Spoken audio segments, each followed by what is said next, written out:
Kinder sind viel Verantwortung, aber es sollte doch jeder so viele Kinder haben, wie er will, oder? Wenn jemand keine möchte? Dann ist das ja ihm überlassen. Also das sollte die Kirche nicht entscheiden sollen, oder? Ja, ich sehe das genauso. Also das muss jeder für sich selbst entscheiden. Das ist ja der eigene Körper, das eigene Leben. Und ich finde es besser, wenn Eltern oder beziehungsweise Erwachsene halt entscheiden, keine Kinder zu bekommen, als Kinder zu bekommen, um die sie sich dann nicht richtig sorgen können. Also es zeugt ja eigentlich von Verantwortung. Ich habe mich für 2 entschieden und ich stehe dazu. Und ich bin der Meinung, jeder muss das selbst für sich entscheiden.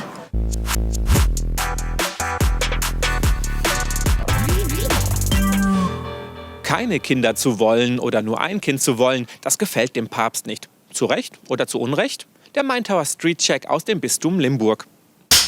Ich finde es eigentlich ziemlich lächerlich, weil jede Person hat ihr eigenes Recht, ihr Leben zu gestalten. Und ich meine, wenn sie keine Kinder haben wollen, weshalb auch immer, dann haben sie eben keine Kinder. Ich meine, das ist jetzt kein riesen Albtraum. In der heutigen Zeit muss man sich überlegen, ob man Kinder in die Welt setzt. Das muss man mal dazu sagen. Ne? Und die Kirche müsste langsam ein bisschen umdenken, etwas moderner werden. Kinder gehören zum Leben. Für mich ganz einfach.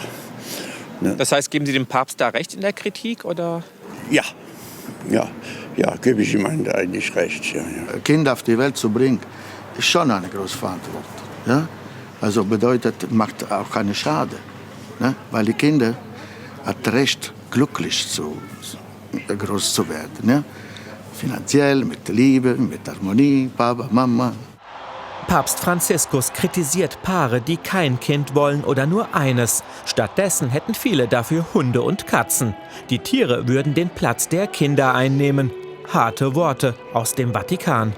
Die Menschen haben ihre Meinung zu den Äußerungen des kirchlichen Oberhaupts. Was aber sagt ein geistlicher Vertreter der katholischen Kirche zu der Kritik des Papstes?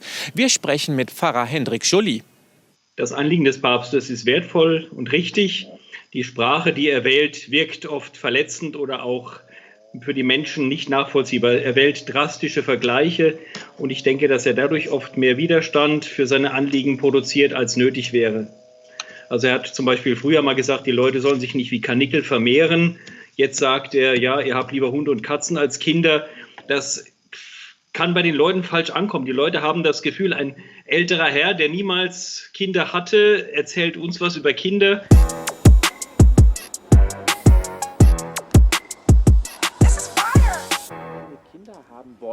Jeder soll so leben, wie er will. Danke, Schatz. So ist es.